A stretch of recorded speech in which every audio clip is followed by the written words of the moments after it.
Konnichiwa दोस्तों, स्वागत है आपका एक और न्यू केस स्टडी में। एक साउथ मुस्लिम गर्ल अपनी शादीशुदा जिंदगी से बहुत ही बुरी तरीके से गुजर रही थी। उसके और उनके पति के बीच वो म्यूचुअल बॉन्डिंग नहीं थी जिसकी एक्सपेक्टेशन उन दोनों को थी, और ऊपर से वो एक मुस्लिम गर्ल थी, इसलिए उसके ऊपर एक और प्रेशर था अपनी सेट मैरिड लाइफ को मेंटेन रखने के लिए। तो सानिया ने थक हार कर एक डिसीजन लिया कि वो अपनी डाइवोर्स की जर्नी को इंटरनेट पे पब्लिश करेगी, which might help other girls in this situation. But Sania को क्या पता था कि उसका एक ही स्टेप उसको उसकी मौत की ओर लेकर जाएगा। So let's understand more about today's case revolving around Sania Khan.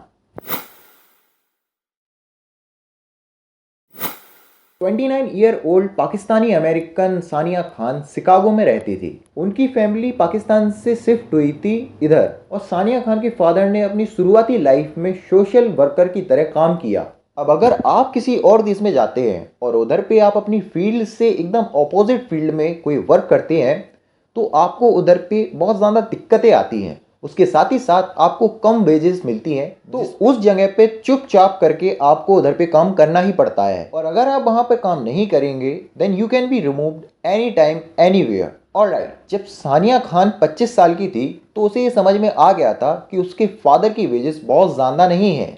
तो उसने सोचा कि अब वो घर की जिम्मेदारियां उठाएगी और वो अपने फादर को कुछ सपोर्ट करेगी फाइनेंशियली, कुछ काम करके। और इसी डिसीजन पर स्टिक रहने के लिए सानिया खान ने फ्लाइट अटेंडेंट की एक जॉब भी पकड़ ली थी, जिसके बाद वो बहुत अच्छा अर्निंग भी करने लगी थी। बट कहीं ना कहीं उसके अंदर एक पैशन था जो उसे बहुत पहले ही अपनी एजेस में पता चल गया था। वो पैशन था उसका फोटोग्राफी।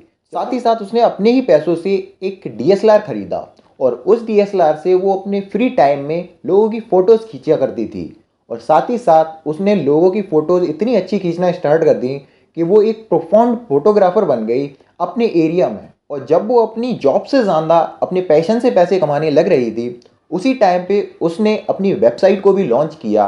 और फिर कुछ टाइम बाद उसने अपनी फ़्लाइट अटेंडेंट की जॉब भी छोड़ दी, क्योंकि उसका जो फोटोग्राफी का जो बिज़नेस था वो बहुत ही अच्छा रन करने लगा था। अब आप में से बहुत सारे लोग ये सोचेंगे उसने सिर्फ वेबसाइट खोली और इतने सारे लोग आ गए कि उसको अपनी फ्लाइट अटेंडेंट की जॉब भी छोड़नी पड़ी। ऐसा नहीं है, क्योंकि उसी फ्री टाइम में वो अपनी जितनी भी फोटोज़ खींचती थी, जो भी वीडियोग्राफी करती थी, वो सारी चीज़ें अपने टिकटॉक अकाउंट पे वो अपलोड भी करती थी। और उधर पे अगर देखा जाए उसके ओवरऑल 20,000 फॉलोअर्स हो गए थे उस टाइम पे, आज से 1.5 से 2 साल पहले। अगर आप में से कुछ लोग उस वेबसाइट को देखना भी चाहते हैं तो आप सिंपली गूगल पर जाइए और उधर पे लिखिए सानिया खान फोटोग्राफी वेबसाइट, और उधर पे आपको वेबसाइट मिलेगी जो कि wix.com ने उस वेबसाइट को बनाया है। सी ऑल्सो है 20K followers on her TikTok account.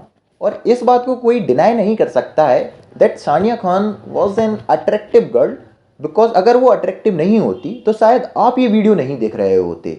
Alright, Sania एक इंडिपेंडेंट वुमेन भी थी, but her parents were Pakistani. Sorry. तो अगर आप इस जोक को हजम कर पाए हैं तो आप समझ गए होंगे मैं क्या कहना चाह रहा हूँ। सानिया 24-25 साल की थी, तो 24-25 साल के यूथ पर एक प्रेशर पड़ना शुरू हो जाता है कि अब आप जवान हो गए हैं, आपकी शादी करनी चाहिए। और इसीलिए सानिया के पेरेंट्स ने उसके लिए एक लड़का ढूंढना स्टार्ट कर दिया। But Sania is not ready to marry a random guy because she already had a boyfriend, Raheel Ahmed. Sania ने सोचा अब यही सबसे बेस्ट टाइम रहेगा अपने घर वालों को बताने का।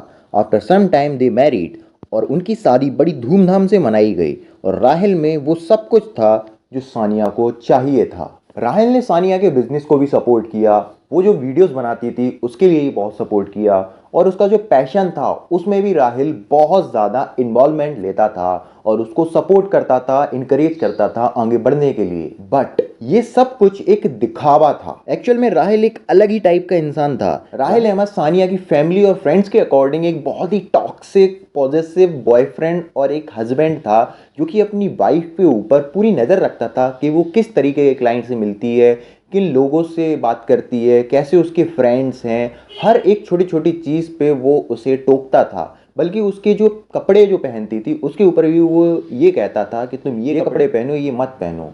तो राहिल एक बहुत ही टॉक्सिक टाइप का हस्बैंड था। अब ट्विस्ट यहाँ पर है, जब राहिल और सानिया की शादी होने वाली थी उसके पहले राहिल ने अपनी एज सानिया को 30 बताई थी, बट एक्चुअल में राहिल की एज 36 साल थी। अब राहिल के लिए सानिया चेंज होना भी स्टार्ट कर दिए। उसने अपने कपड़े भी पहनने सही कर दिए और अपने फ्रेंड से भी मिलना कम कर दिया। अपने क्लाइंट से भी वो तभी मिलती थी जब वो राहिल को उनसे मिला देती थी। तो she was becoming more and more what she hated in her time. कुछ टाइम के बाद सानिया अब ये सब हैंडल नहीं कर पा रही थी। That's why she wanted divorce. But Pakistani family में होने की वजह से ये इतना भी आसान नहीं था उसके लिए। सानिया ने अपनी एक टिकटॉक पोस्ट में ही बताया कि उसके लिए कितना डिफ़िकल्ट चॉइस था ये डाइवोर्स का। उसकी कम्युनिटी में अगर कोई डाइवोर्स करता है तो उसको एक तरीके से कर्ज की तरह माना जाता है, उसको बहुत ही गंदी नज़र से देखा जाता है। और सानिया के जो मदर फादर थे उनकी भी डाइवोर्स हो चुका था पास्ट में, इसीलिए उसे ऐसा लगता था कि कहीं अगर उसने डाइवोर्स किया तो उसके माँ बाप की ज़्यादा बदनामी ना हो कि जैसे माँ बाप निकले वैसे ही बेटी। इसीलिए उसे और डर लग रहा था डाइवोर्स लेने के लिए। जब सानिया ने अपनी ये डाइवोर्स वाली बात अपने पेरेंट्स और फ्रेंड्स के साथ रखी तो उसे ये बिल्कुल भी एक्सपेक्टेशन नहीं थी कि वो लोग उससे इतना ज़्यादा सपोर्ट करेंगे। सानिया के पेरेंट्स ने ये तक कहा कि तुम जो भी डिसीजन लेना चाहो हम तुम्हारे साथ हैं। और आगे तो उसकी फैमिली ने ही डाइवोर्स के लिए फाइल कर दिया राहिल के अगेंस्ट। बट इससे राहिल और राहिल की फैमिली बिल्कुल भी खुश नहीं थी। राहिल ने डाइवोर्स की पेपर्स पर तो साइन कर दिया बट वो सानिया का पीछा उसने नहीं छोड़ा। सानिया को वो स्टॉक करता रहा, उसके पीछे लगा रहा, उससे बात करने के लिए बहुत महीनों तक। इसीलिए सानिया ने कुछ स्ट्रिक्ट डिसीजन भी लिए। उसने अपने लॉकर्स को और भी ज़्यादा सेव कर लिया था और अपनी डाइवोर्स की जर्नी को टिकटॉक पर भी शेयर करना शुरू कर दिया था, जिससे सानिया को सोशली बहुत सपोर्ट मिला और राहिल ने भी धीरे धीरे सानिया को परेशान करना बंद कर दिया था। राहिल कुछ टाइम बाद दूसरे शहर में भी शिफ्ट हो गया, जॉर्जिया में।